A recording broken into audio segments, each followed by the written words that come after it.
Hey book friends, welcome back to the channel. I am so excited to make today's video.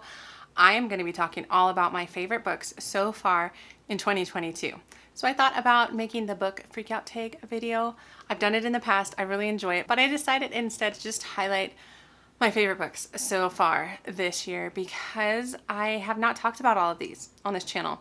I kind of took a little bit of a break, which I talked about in this video, which I just posted today as well, where I am talking about this channel, updating on this channel, as well as celebrating 1,000 subscribers with a giveaway. So if you haven't seen this video yet, please go check it out.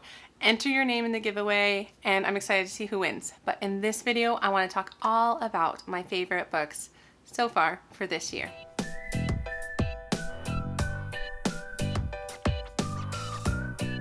So hi, my name is Angie. Welcome to the channel if you're new here, and welcome back if you have been coming for a while. So like I said, favorite books so far of the year, and these are in no particular order.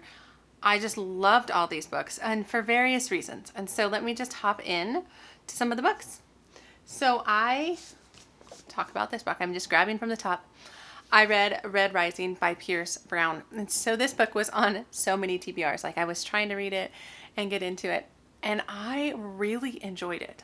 So this is a science fiction book set on Mars, but I would say it is not overwhelming science fiction. It's definitely good for someone like me who does not read a lot of science fiction.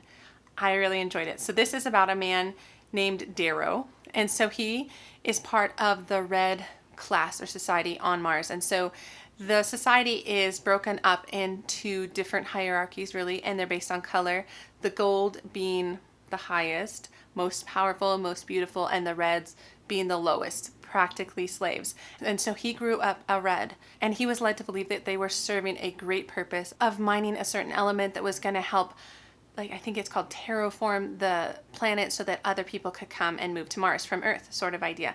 But some things were revealed to him that made him realize that that is not true, that people have been there for a long time, and that they are just using the reds kind of under the surface to mine, and most of the reds have no idea what's going on the surface.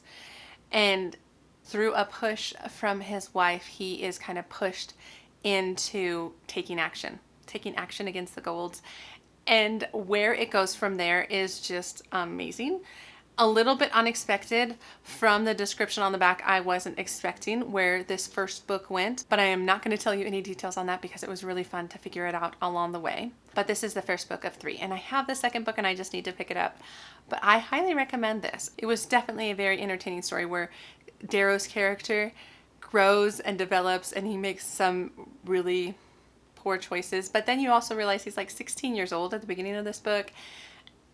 I'm just excited for the rest of the series, and I was so happy to pick it up this year. So that's the first one. Next, we'll just talk about this book. So I have been reading more Agatha Christie. I think I've read 3 books so far, and I've really liked them all. But I really liked this book. I picked this up with the intention of going to the movie. I never did. I still will. I still want to. But this book is a Poirot novel. So Agatha Christie has kind of 2 main detectives, Miss Marple and Hercule Poirot, and this is a Poirot novel, and it is set on a boat on the Nile in like the 50s, I believe. I forget. But it centers around this rich woman, and she's on the boat with her new husband, and there's other players that kind of know her, and then she is murdered. And the whole book is spent figuring out what happened, who did it, because there is a small cast of characters because it's just basically the people on the boat. And I love books like that. I love closed door mysteries, and I love the fact that I could potentially figure out who it was.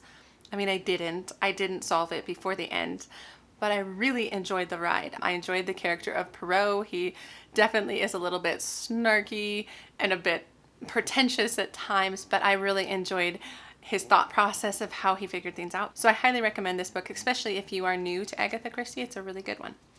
All right, so another favorite so far was this book. So The Keeper of the Lost Cities. So I did a whole reading vlog where I was asking the question whether I like middle grade fantasy, and Amanda from The Curly Reader helped me out with that. It was a really fun vlog to make, and I read this book during that vlog, and it was such a fun book. It's a fairly large book for a middle grade, but it reads really quickly. And so it's about this girl named Sophie, I believe. Yep, Sophie, who lives in the human world at the very beginning and then is drawn into the elven world. She learns that she actually is an elf. She learns that she has powers. Those powers are telepathic powers, I believe. Yep. And so she's kind of tossed into this elven world, and there's a school. I love school-based books, Harry Potter type books. And so she's tossed into this school, but she doesn't know what's going on. Like, all of her classmates have grown up in this world, so they understand what's going on, and she is really caught off guard and trying to play catch up. But she also has like some pretty serious, like, powerful things like going on inside her, but she doesn't quite understand it. They don't quite understand it. She has kind of rocked the boat a bit for some of like the elven leadership. And this is a first book in, I think, 8 or 9. I'm not sure what it's at this point, but I'm really excited to take her character a little bit further. And I just really enjoyed this first book. It was definitely action-packed. There was things going on all the time. There was things happening to her that it was just really fun. It was a fun ride. So I just love this book, and I can't wait to finish the series. Okay. Next book. Okay, guys. This is a favorite. I don't actually know what is my favorite on here. I have read some amazing books for the first 6 months of this year. And I'm holding up Assassin's Apprentice by Robin Hobb. But I have since read all 3 of this first trilogy, the Farseer Trilogy. I read them kind of in the last couple months when I haven't really been on BookTube. I loved them. I have found an author that I just really enjoy her writing. And maybe I just really enjoy the character of Fitz. So this book and this series is about a boy named Fitz, who is the bastard son of the prince in waiting, who is dropped off when he's 6 years old at the castle and been like, here, you raise him. We don't want him anymore. And so Fitz, you're following him as a 6-year-old boy who's just tossed into politics because he is the bastard son. So he's obviously not royalty, but he's not nobody, because within this world, the royal family has this like Farseer gift. It's a little complicated, but it kind of runs in the blood. So he could potentially have that. So it matters that he is the bastard son, but yet the prince in waiting freaks out pretty much and abdicates the throne. And so Fitz is raised by the stable master, Burrich. And it goes from there, where in this book, the king takes notice of Fitz and decides to use him in a very specific way, basically to become the king's assassin. And he trains him up to do that. And that's what this book's about. And then the whole series goes from there, and it is so good. I feel like if you really enjoy character-driven books where you're just watching the characters, you're watching how it all unfolds, you're just living life along them with all their struggles, all the hard things that happen to them. If you enjoy books like that, this is such a good series, because I wouldn't say it's like fast-paced, plot-driven, all these things. I mean, there's a plot and it's a good plot. It's just more about the characters. So I love this. So this whole trilogy might be like my #1 favorite for the whole year. But I guess we will see when it gets to December. But as for right now, I love it. Oh, I have this book. So I just read this like a couple weeks ago, and I have since given it to my sister because I thought it was such a good book. I'll scoot over. So it's Shiver by Reynolds. I thought this book was really entertaining. It is a thriller book. It is kind of another lock room mystery sort of book. So the basic premise of this book is there's this group of friends who used to know each other 10 years prior when they were all like professional snowboarders, but something happened 10 years ago. And in the present day, they've all been brought together in this isolated French chalet to like get the game back together sort of idea. And then things start happening, like scary things, not like horror things, more like thriller suspense things where something's going on, and you start to realize the role everybody played 10 years ago and what happened, and you kind of get bits and pieces of that as you went, but you also are trying to figure out what's going on present day.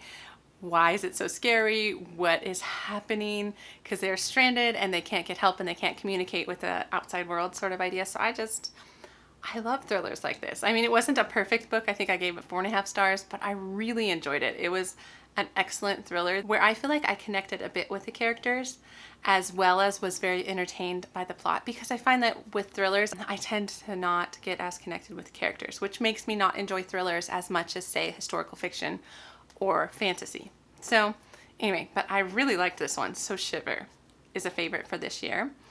Let's see what else I have. Oh, I read this book and I love this. I think this was the first book I read of 2022 and I highly enjoyed it. So it's Lilac Girls by Martha Hall Kelly. So this is a historical fiction book. It is a World War II book where you're following 3 women. There is one who is a Polish teenager. There is another who is a German doctor, so a female doctor who is at a concentration camp, the female concentration camp, as well as a U.S. socialite, so a rich girl from the U.S. So as the book gets going, you're not quite sure what role they all play, but it is centered around this kind of singular event in the women's concentration camp where they were doing experiments on the inmates, on the Jewish inmates. And you get it from kind of all different points of view, like that Polish teenager, she's an inmate, the German doctor, as well as kind of the role the U.S. socialite plays. She's a little bit kind of later in the book. Her importance comes out a little bit later. But what I found fascinating about this book is you really felt it. You just really felt for these women in the concentration camps. And then you get the perspective of this German doctor who is definitely wrestling with her role and what she's being asked to do. And then you could see her being desensitized to it. And also during that time frame, women weren't doctors. They had to compete with men. So she's also kind of compromising herself a bit to really be there and to show that she is a good doctor. And then you're just like horrified by some of these things that she feels like she needs to do to compete, if that makes sense. And it is just a perspective I don't feel like we get a lot in historical fiction, World War II historical fiction books. And I was fascinated by it. And so yeah, I highly recommend reading this. It's a really good book. I mean, you have to be ready for that subject matter, but Martha Hall Kelly just handled it so well. And she really brought the characters to life and the horrific events that happened to life. So there's definitely some hard things to read, but it's a really good book. So it's on my favorites from the beginning of the year. Let's see, what do I have left? Okay, so I have this book. So this I read also kind of at the beginning of the year, and this is a book that surprised me that I liked. I kind of picked it up on a whim. I've never read any Sarah J. Maas, and this is The House of Earth and Blood. It's the first book in her Crescent City series, and I found that I just really enjoyed it.